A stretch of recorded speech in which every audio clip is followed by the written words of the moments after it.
Une réunion secrète au Kremlin, tous les chefs militaires convoqués, et un retour inattendu aux négociations. Moscou relance les pourparlers de paix interrompus depuis plus de 2 ans. Vladimir Poutine, lui-même, envoie un signal fort à Kiev et à l'Occident. N'oubliez pas de vous abonner pour ne rien manquer de nos prochaines vidéos, et partagez votre avis en commentaire.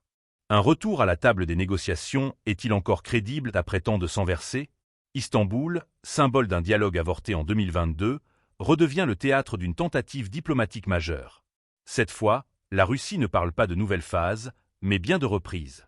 Une continuité assumée, orchestrée par le même homme qu'à l'époque, Vladimir Medinsky. Ancien ministre de la Culture, aujourd'hui conseiller présidentiel, il reprend la tête de la délégation russe avec pour mission de boucler ce qui, il y a 2 ans, avait été interrompu brutalement. Le 11 mai, le choix d'Istanbul est officialisé. Le Kremlin veut reprendre exactement là où les négociations s'étaient arrêtées. À l'époque, les pourparlers avaient échoué dans un contexte tendu, marqué par des accusations de sabotage, notamment après la découverte de corps à Boutcha et une méfiance grandissante entre les camps. Aujourd'hui, la Russie revient à la charge, mais avec une approche différente. Faire avancer un processus interrompu, mais en tenant compte d'un nouveau rapport de force militaire. Les signes ne trompent pas. À la veille de cette reprise, une réunion de haut niveau a eu lieu au Kremlin.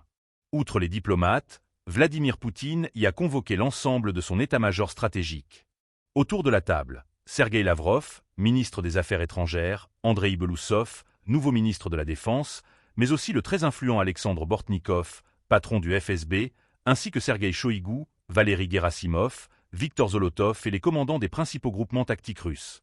Une configuration exceptionnelle, traduisant la volonté de l'exécutif russe d'aligner sa stratégie militaire avec l'option diplomatique.